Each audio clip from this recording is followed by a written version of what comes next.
Hello everyone, स्वागत है आप सभी को हमारे इस यूट्यूब चैनल के क्लासेस में। तो दोस्तों, आज की इस वीडियो में हम लोग बात करने वाले हैं लक्ष्मीकांत का जो 7 एडिशन है उसका पार्लियामेंट की जो हैंड रिटेन नोट्स हैं उसके ऊपर हम बात करने वाले हैं। तो ये जो टॉपिक जो होगी ये पार्ट बाय पार्ट होगी। कम से कम इसमें हम मान सकते हैं कि 5 से 6 पार्ट होगी, जो कि 10-15 मिनट की इसकी टाइम ड्यूरेशन होगी। तो उसी के अकॉर्डिंग हम लोग चलने वाले हैं। तो चलिए शुरू करते हैं। पार्लियामेंट जिसे हिंदी में संसद बोलते हैं। तो संसद के जो है 3 अंग होते हैं। इसमें से हम बात करते हैं सरकार का विधायी अंग हो गया, ठीक है। सॉरी, संसद के जो है 3 अंग हो गए, जैसे कि लोकसभा, राज्यसभा और राष्ट्रपति, ठीक है। संसद की हम बात करते हैं तो संसद जो है सरकार का एक तरह से क्या है, विधायी अंग है। और संसद के बारे में जो जानकारी जो है अनुच्छेद 79 से लेकर 122 तक जानकारी दी गई है, ठीक है। अब हम बात करते हैं कि लोकसभा, राज्यसभा और राष्ट्रपति। तो राष्ट्रपति के बारे में हम लोग अलग से सेपरेट चैप्टर है, उसमें हम डिस्कशन कर लेंगे। यहाँ पर हम लोकसभा और राज्यसभा के बारे में हम लोग डिस्कशन कर लेंगे। तो चलिए लोकसभा के बारे में हम लोग देख लेते हैं। तो लोकसभा में हम बात करते हैं तो लोकसभा का जो कार्यकाल जो होती है वो 5 साल के लिए होती है, ठीक है। लेकिन 5 साल से पहले भी जो है राष्ट्रपति के द्वारा जो है भंग किया जा सकता है। दूसरी तरफ हम बात करते हैं कि लोकसभा में जो अधिकतम सीटें की हम बात करते हैं तो अधिकतम सीटें जो है कितनी है, तो 552 सीटें अधिकतम। इसमें से 530 जो है राज्य से हैं, ठीक है। और 20 जो है यूनियन टेरेटरी यानी जिसे हम संघ राज्य से बोल सकते हैं। और 2 जो है आंग्ल भारतीय समुदाय का जो है नियुक्ति किया जाता था, लेकिन इसे जो समाप्त कर दिया गया, जो कि हम नीचे बताएंगे, ठीक है। अभी हम बात करते हैं वर्तमान में कितने हैं लोकसभा के अंदर में सीट। तो बात करते हैं 543 है, जिसमें से 524 जो है कहाँ से आ गए, तो राज्य से आ गए। और 19 सदस्य जो है यूटी यानी केंद्र शासित प्रदेश या संघ राज्य से आ गए, ठीक है। अब बात करते हैं लोकसभा के जो सदस्य होते हैं उनकी आयु कितनी होनी चाहिए, लोकसभा के सदस्य बनने की आयु। तो इनका बात करते हैं 25 वर्ष के लिए बताया गया है। अब हम बात करते हैं निर्वाचन। लोकसभा के सदस्य का जो निर्वाचन जो होती है वो कैसे होती है। तो देखो, निर्वाचन जो होती है राज्य के द्वारा जो है प्रत्यक्ष होता है, ठीक है। प्रत्यक्ष निर्वाचन होता है, जो कि हम इधर यहाँ पर लिख मेंशन कर चुके हैं, लेकिन यहाँ पे बता दिए हैं कि जो लोकसभा के जो सदस्य होते हैं उनका निर्वाचन की हम बात करते हैं तो प्रत्यक्ष निर्वाचन होता है। और इसमें जो सभी केंद्र शासित प्रदेश जो है भाग लेते हैं। ऐसा नहीं कि कुछ मतलब कि सिलेक्टेड ही, मतलब कि जैसे कि हम आगे बात करेंगे तो उसमें बहुत सारे ऐसे सिलेक्टेड ही मतलब कि जो केंद्र शासित प्रदेश जो आते हैं, दिल्ली, पुडुचेरी और जम्मू कश्मीर वगैरह आते हैं। तो इसमें नहीं है, इसमें सभी केंद्र शासित प्रदेश जो है भाग लेते हैं, ओके। बात करते हैं जो लोकसभा के सदस्य का जो चुनाव जो होता है वो किस पैटर्न पे होता है। तो first past the post system के आधार पर चुनाव होता है। और आपातकाल जो इसके लोकसभा का जो कार्यकाल जो हमने यहाँ पर देखे 5 साल के लिए होती है। लेकिन जब आपातकाल यानी इमरजेंसी लगती है, जो कि आर्टिकल कितने 356, तो जो जब राष्ट्रीय आपातकाल लगती है या फिर आपातकाल में जो है लोकसभा का कार्यकाल जो है एक बार में जो है कितने समय के लिए बढ़ाया जा सकता है, तो 1 वर्ष के लिए बढ़ाया जा सकता है। और यह किसके द्वारा होगा, तो संसद के द्वारा होगा, ठीक है। अब हम बात करते हैं लोकसभा के सदस्य का निर्वाचन कैसे होता है, तो प्रत्यक्ष निर्वाचन होता है। लोकसभा को एक तरह से कौन सा सदन माना जाता है, निम्न सदन या उच्च सदन, इसे जो निम्न सदन माना जाता है। और बात करते हैं लोकसभा में जो सदस्य होते हैं उनमें कुछ ऐसी सीटें हैं जिसमें बहुत सारे आरक्षण दिए गए हैं। जैसे कि हम बात करते हैं अनुसूचित जाति के लिए जो है 84 सीटें हैं, ठीक है। अनुसूचित जनजाति के लिए जो है 47 सीटें हैं, ओके। अब हम बात करते हैं कुछ नोट्स पॉइंट में लिखे हैं। और एक बात और बता दे रहा हूँ, ये जो नोट्स जो आपको मिल रही है ये जो पीटी और मेंस दोनों के ना कंप्रीहेंशन के रूप में मतलब कंपाइल है। इसमें कहीं से मतलब कि ये नहीं कि ये पीटी का पोर्शन अलग है और मेंस का नहीं, दोनों इंक्लूड है। बहुत ही सेपरेट नोट्स। मैं ऐसा उम्मीद करता हूँ कि आपको ऐसा नोट्स कहीं नहीं मिल पाएगी, ठीक है। चलिए अब हम बात करते हैं आगे। बताया जाता है कि आर्टिकल 331 के द्वारा जो है एंग्लो इंडियन को जो है राष्ट्रपति के द्वारा जो मनोनीत किया जाता है। एंग्लो इंडियन क्या होता है, एंग्लो इंडियन के बारे में आप लोग हमें कमेंट करके जरूर बताएंगे, ठीक है। नहीं तो हम इसको, अगर आप लोगों की जानकारी ना होगी तो फिर मैं हम नेक्स्ट वीडियो में हम लोग बता देंगे, ठीक है। बात करते हैं कि लेकिन बात करते हैं 104 मतलब 104 अमेंडमेंट के द्वारा जो है 2019 में जो इसको जो क्या कर दिया गया, समाप्त कर दिया गया। यानी कहने का मतलब यह हुआ है कि जो लोकसभा में जो है 2 सीटें जो आंग्ल भारतीय के लिए जो था, जो राष्ट्रपति के द्वारा मनोनीत किया जाता था, जो कि अनुच्छेद कितने में, अनुच्छेद 331 में वर्णन था, उसको बात करते हैं कि 104वें संविधान संशोधन 2019 के द्वारा इसको क्या कर दिया गया, समाप्त कर दिया था। भाई समाप्त कर दिया गया तो जो सदस्य होंगे वो करेंगे, उसके बाद वे दोबारा जो नियुक्ति नहीं होगी, ठीक है। अब हम बात करते हैं कि यदि संसद चाहे तो लोकसभा के चुनाव में जो यूनियन टेरेटरी है, जैसे कि हम बात करते हैं प्रत्यक्ष निर्वाचन होता है ना, लेकिन केंद्र शासित प्रदेश में से लोकसभा अगर चाहे, संसद चाहे तो जो लोकसभा के जो सदस्य का जो चुनाव जो है प्रत्यक्ष अथवा अप्रत्यक्ष करवा सकता है। ये आपका बहुत अच्छा पॉइंट है, ये पीटी के पॉइंट से बहुत अच्छा ही रहेगा और इसको आप हाईलाइट कर सकते हैं, ठीक है। अब हम बात करते हैं कि लोकसभा में सीट का प्रावधान जो है कैसे होता है। तो लोकसभा में जो सीट का प्रावधान है जो जनसंख्या के आधार पर होता है और सभी जगह एक तरह से क्या होता है, समान होता है। और यह पैटर्न जो है अभी आपको मालूम है 2011 के जनगणना के आधार पर फिक्स है। अभी फिर से अगर काउंटिंग होगा तो फिर इसमें जो है इंक्रीज हो सकता है, तब उस समय आप अपडेट कर सकते हैं। ओके। बात करते हैं अनुसूचित जाति और अनुसूचित जनजाति का जो आरक्षण का प्रावधान जो था 104वें संविधान संशोधन 2019 के द्वारा कब तक बढ़ा दिया गया है, 2030 तक जो है बढ़ा दिया गया है। ओके। अब हम लोग बात करते हैं राज्यसभा। जैसे कि हमने लोकसभा पढ़ लिया, राज्यसभा से जैसे कि संसद के 3 अंग होते हैं, बता दिए पहले पिछली वीडियो में हम लोग देख लिए थे, पिछले स्लाइड में हम लोग देख चुके हैं कि लोकसभा, राज्यसभा और राष्ट्रपति हो गए। तो राष्ट्रपति के बारे में हम लोग अलग से सेपरेट पढ़ने वाले हो, तो मैंने पहले बोल चुका हूँ। तो लोकसभा हमने कंप्लीट कर लिया। और राज्यसभा में आते हैं, तो राज्यसभा में क्या होता है कि राज्यसभा को जो उच्च सदन कहा जाता है या फिर दूसरा चैम्बर कहा जाता है, जबकि लोकसभा को निम्न सदन या पहला चैम्बर। जब आप लोग रिवीजन कीजिए तो इसी तरह रिवीजन कीजिए, जैसे कि लोकसभा और राज्यसभा दोनों को सेपरेट खोल लीजिए और इसमें क्या क्या डिफरेंट है उसके ना एक लिंक पॉइंट करके आप लोग अगर मतलब कि पढ़ेंगे तो काफ़ी लंबे समय तक आप उसको जो ना माइंड में कैरी कर सकते हैं। ओके।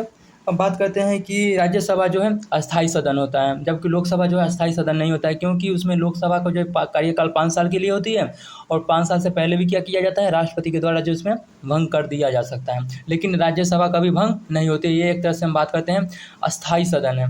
ठीक है। इसमें बात करते हैं 1/3 सदस्य हर दूसरे वर्ष जो है एक तरह से रिटायर होते हैं, यानी सेवावृत्ति होते हैं।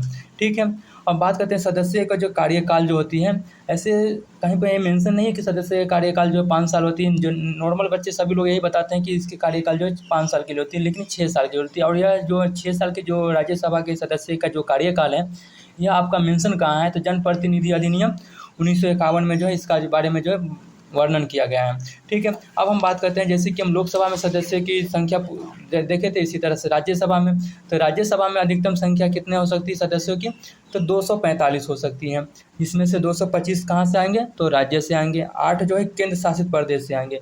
लेकिन इसमें केंद्र शासित प्रदेश से जो आएंगे इसमें से कुछ सेलेक्टिव ही केंद्र शासित प्रदेश होंगे, जैसे कि दिल्ली हो गए, पुडुचेरी हो गए और जम्मू कश्मीर हो गए।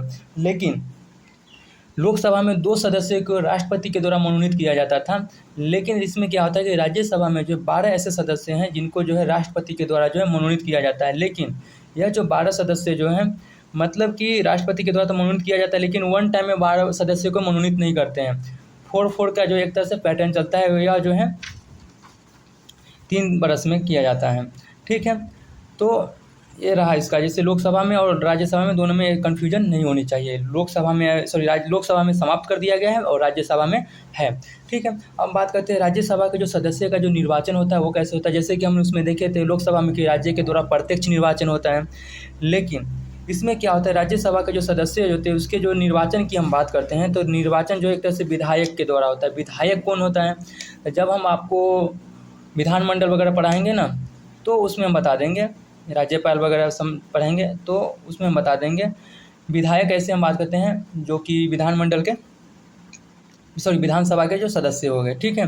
बात करते हैं कि राज्यसभा के जो सदस्य का निर्वाचन जो होता है एक तरह से कैसे होता है, अप्रत्यक्ष निर्वाचन होता है। जबकि हमने लोकसभा में क्या देखा था, प्रत्यक्ष निर्वाचन देखा था। बच्चों भाई मैं इसी तरह से बोल रहा हूँ कि आप दोनों को एक तरह से लिंक करके जब पढ़ें ना तो ऑटोमेटिक इसको ना काफ़ी लंबे समय तक आप माइंड में रख सकते हैं। जब आप पेपर में बैठे हो, जैसे पीआई की यूपीएससी के मैं सीरीज लेके आऊँगा, उसमें मैं बताऊँगा कि कैसे कैसे इस नोट से इसमें जो है एक तरह से टच पॉइंट है, तो मैं उसमें आपको पूरा फुल मतलब डिक्लेयर कर दूंगा कि हाँ ऐसे लिंक करके पढ़ो तो काफ़ी लंबे समय तक आप उसको याद रख सकते हैं। जैसे कि आप हॉल में बैठे हो तो उसमें कन्फ्यूजन नहीं होगा कि इसमें कितना है, इसमें कितना है, नहीं, दोनों का आप एक तरह से ना कर सकते हैं। बात करते हैं चौथी अनुसूची में जो है राज्य व संघ के लिए सीट का निर्धारण किया गया है। वहीं दूसरी तरफ हम लोकसभा में बात करते हैं तो वहाँ जनसंख्या के आधार पर निर्धारण किया गया है। तो ऐसे आप कर सकते हैं। मैं थोड़ा हिंट्स दे रहा हूँ क्योंकि ये पहली वीडियो है मतलब कि पॉलिटी से रिलेटेड, क्योंकि मैं शुरू से नहीं लेकर चला, मैं पार्लियामेंट से ले जो सेलेक्टिव चैप्टर है जिनको मतलब कि आगे चल के अपीयर होनी है स्टेट पीसीएस वगैरह में, तो उनमें काफ़ी ज़्यादा ये जो है सेलेक्टिव चैप्टर पहले काम आ जाएगी, उसके बाद हम छोटे मोटे लेकर चलेंगे। ठीक है। बात करते हैं कि चौथे अनुसूची में राज्य व संघ के जो है सीट के निर्धारण किया गया है। इसका भी जो होता है किसमें, जनसंख्या के आधार पर जो है सीट का जो निर्धारण किया गया है। अब हम बात करते हैं कि इसको जो है उच्च सदन या दूसरी चैम्बर माना गया है। ठीक है। बात करते हैं कि लोकसभा के सदस्य के मामले में उस निर्वाचन क्षेत्र के सदस्य का पंजीकृत होना अनिवार्य है। यानी कि लोकसभा के अगर आप सदस्य बनना चाहते हैं तो जिस एरिया से हैं आप, उस क्षेत्र का आपका पास जो है निर्वाचन क्षेत्र का जो एक तरह से जो है क्या होना चाहिए, पंजीकृत मतदान होना चाहिए। लेकिन राज्यसभा में ऐसा नहीं है कि ऐसा पहले था, लेकिन क्या हुआ है 2003 में जो है इसे जो है समाप्त कर दिया गया है। ठीक है, अब हम बात करते हैं कि ये लो, तो हम क्या कहते हैं, इंडिया यानी भारत के जो है हम लोग पार्लियामेंट के बारे में हम लोग डिस्कशन कर लिए। हम इसी तरह से हम अमेरिका हो गया, ब्रिटेन हो गया, तो इन सब के बारे में भी ये लोग हम लोग देख लेते हैं। तो बात करते हैं कि ब्रिटेन में की जो संसद होती है उसको भी जो है 3 अंग होता है। ठीक है, जिसमें हम बात करते हैं ताज हो गए, जिसमें राजा रानी हो गए, हाउस ऑफ लॉर्ड्स यानी उच्च सदन कहा जाता है जिसमें, और हाउस ऑफ कॉमन्स यानी कि निचले सदन कहा जाता है। ठीक है, यह जो है संसदीय प्रणाली है। ब्रिटेन की जो एक तरह से मतलब पार्लियामेंट जो है एक तरह से क्या है, संसदीय प्रणाली है। और हमारे इंडिया के जो है, आप जब इतना ही आपको हमने बता चुके हैं तो बता सकते हैं कि आप जो है भारत की जो पार्लियामेंट है वह जो है संसदीय प्रणाली है या नहीं है, इसको आप कमेंट करके बताएं। अगर नहीं, अगर जानकारी है तो वो भी बता दीजिएगा, मैं फिर से हम डिस्कशन कर देंगे। मुझे उम्मीद है कि इसमें से काफ़ी सारे बच्चे जो होंगे उनको ये चीज़ मालूम होगा, संसदीय प्रणाली क्या होता है। तो मैं तो ऐसे बोल सकता हूँ, लेकिन आप उसे कमेंट में बोल दीजिए। ठीक है, मैं भी थोड़ा देखूँ कि आप लोग काम कर रहे हैं या नहीं कर रहे हैं, ऐसा होना चाहिए। ठीक है, कि जानकारी आपको होना चाहिए इस चीज़ के बारे में, नहीं तो आप गूगल मत करना भाई। ठीक है, चलिए हम बात करते हैं कि अमेरिका के विधानमंडल, अमेरिका के विधानमंडल को हम लोग क्या बोलते हैं, तो कांग्रेस बोलते हैं। कांग्रेस में हम बात करते हैं कि इसमें जो है 2 सदन होते हैं, सीनेट बोलते हैं, और दूसरा हम बात करते हैं हाउस ऑफ रिप्रेजेंटेटिव। सीनेट को हम लोग बात करते हैं किसके बोलते हैं, ऊपरी सदन बोलते हैं। और सीनेट में जो है एक तरह से क्या होती है, समान सीट होती है, यानी कि उसमें 50 सीट जो है एक तरह से जो है फिक्स होती है, जो कि अमेरिका के विधानमंडल में होता है। अमेरिका के विधानमंडल को हम लोग क्या बोलते हैं, कांग्रेस बोलते हैं। मत समझना कि भारतीय कांग्रेस जो कि जिसकी स्थापना 1985 में हुई थी, ये नहीं, उनका अलग ही है, पार्लियामेंट का उनको कांग्रेस बोला गया है। ठीक है, अब हम बात करते हैं राष्ट्रपति जो है, जो कांग्रेस का जो अमेरिकी विधानमंडल जो होती है उसका अंग नहीं होता है। शक्ति का जो है वहाँ पर पृथ्वीकरण है, यानी कि शक्ति का जो है अलग अलग है, लेकिन भारत में जो है ऐसा नहीं है। जब हम इसको एनसीईआरटी के बारे में जब हम पढ़ाएंगे, सरकार के 3 अंग होती, कार्यपालिका, विधायिका, न्यायपालिका, तो उसमें ना सारी क्लियर कर देंगे। आप एनसीईआरटी की सीरीज भी आप देख लीजिएगा, प्ले लिस्ट में कहीं ना कहीं मिल ही जाएगी। ठीक है, तो उसको भी देख सकते हैं कि क्या होती है, क्योंकि हम लोग इस स्टैंडर्ड बुक को फॉलो कर रहे हैं, तो इसमें काफ़ी ज़्यादा टाइम और काफ़ी हम सिलेक्टिव चीज़ें जो कि बुक से रेफरेंस से लक्ष्मीकांत की ही ले रहे हैं, क्योंकि सारे का एक पैटर्न बना रखे हैं, तो एनसीईआरटी में अलग मिल जाएगी। अगर जिसको बेसिक से पढ़ना है तो एनसीईआरटी के पहले नोट्स रेफर करें, उसके बाद स्टैंडर्ड बुक में आए तो बहुत ज़्यादा मतलब कि आसानी रहेगी, डिफ़िकल्ट का ज़्यादा सामना करना नहीं पड़ेगा। ओके, चलिए आगे बात करते हैं।